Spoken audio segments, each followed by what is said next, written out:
Hello and welcome to Wireman's Whimsy. Today we're going to make this card from the Forever Blossoms set.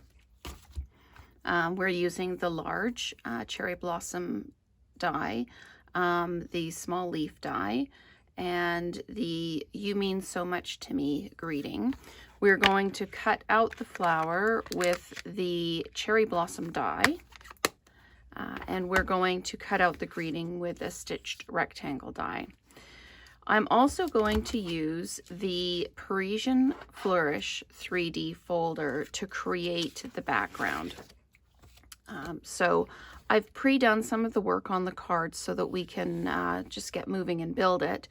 You're going to need a Flirty Flamingo card base, a piece of white in 5 1/4 by 4, and I've already done some pre-stamping on that.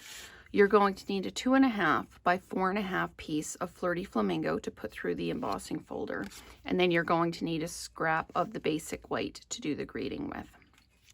So I am using my blender pens as well, my Stampin' Blends. So I'm just going to move this over here for now and pop that up there so you can still see it. I've already started coloring in the flowers. I used the Granny Apple Green, light and dark, to color in.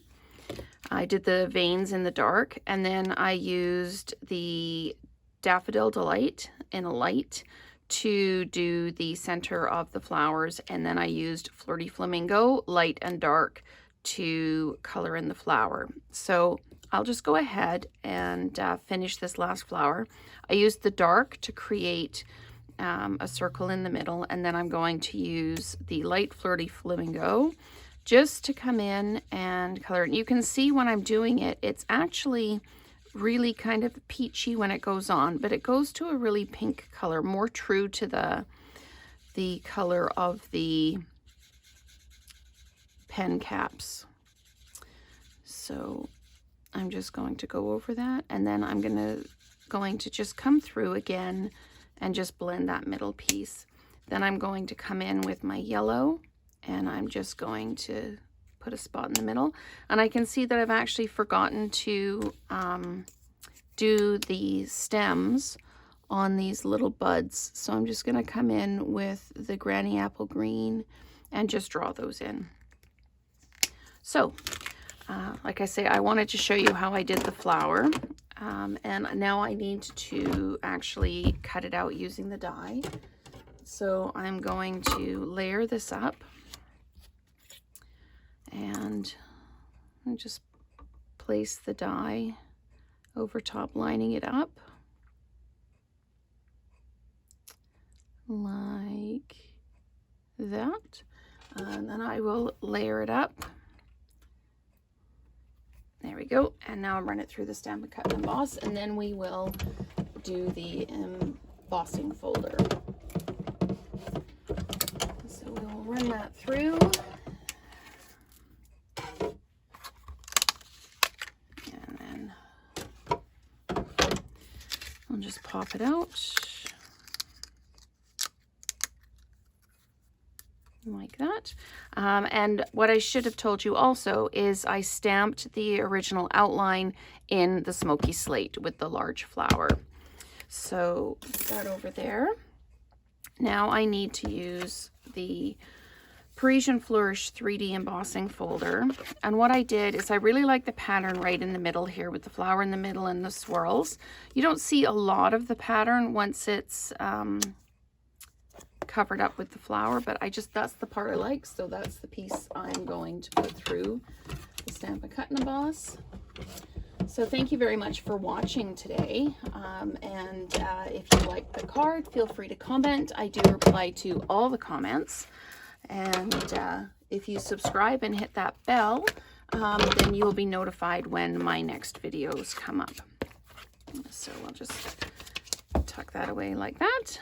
So we can actually start building the card to get these pieces sort of out of the way so that we can get the greeting stamped. Now, when I did the sample card, I did the background at half value or second value I stamped into the pad and then stamped away. When I did this to prep us for the video, I did it at full value. I like the softer effect, but I don't think it's overpowering as the full value on this one. So I quite like the way it turned out. So we're just going to, actually I'm going to put it this way. Most of the leaves ended up being up, so I'm going to just line it up like that. And I used dimensionals on the inside piece, the Flirty Flamingo piece here. But this time I'm just going to attach it right down flat.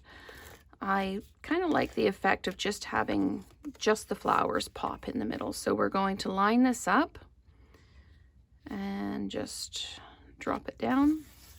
There we go. And see, there's really, the difference is really minor between using half value and full value. So I don't think we actually lose anything by using full value. I'm going to dimensionalize the little stem of flowers onto the front of the card.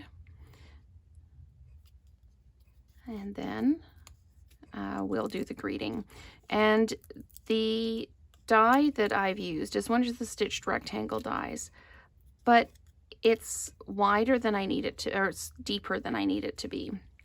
I'm just going to pop this down now, just like that. So as you can tell, my greeting on here is narrower than the die is. So I'll show you how I did that. The smaller die that was the right width was just a little bit too short. So I'll show you how I managed to do the die. I'm going to take my Flirty Flamingo and the greeting, and I'm going to ink it up. I'm just going to stamp away to make sure it's inked well, and it is. And I'm going to put this right in the middle of my scrap. So that's that. And then I'm going to cut it out with the die. So we'll just line that up. I need my other plate.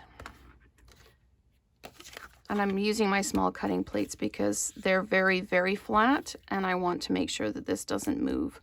So I need to line it up towards the top of the greeting so that there's a piece at the bottom, because we're going to double cut this in order to get the effect we're looking for.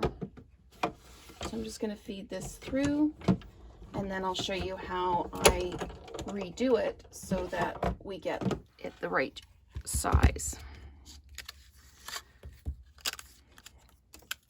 So now we've got the greeting like this. We're actually going to lay the die back over, and you're going to want to try and line up your cut edge with your die, and if you can, line them up so that it's cutting in the same place, or else what happens is you end up kind of just cutting the edge off because it's not perforated anymore. So I just line this up as centered as possible, the way you'd like it, and then just sandwich it, and we'll run it through the machine. So that's how you can use a die to make a smaller cut. You're not fixed to the size that the dies are. You can manipulate what gets cut out. So let's just see how successful we were. And there we go. There's your greeting. I'll just pop all this off to the side. And I dimensionalized the greeting across the bottom. So I'll just grab a couple of dimensionals and attach, and then we are done. So it takes a bit of time to do the background stamping, but it's really, once you get the coloring and the background stamping done, it's really, really quick to build your card. So let's just put that down like that. And there is your finished card. I like that the background is kind of busy, but the foreground is very, it's a bit more quiet. Even with the embossed folder, it kind of gives your eye a place to rest behind the flowers and really kind of pops those flowers out. So thank you very much for watching today. I hope that you've enjoyed the video and it's inspired you to create your own card. We will see you next time.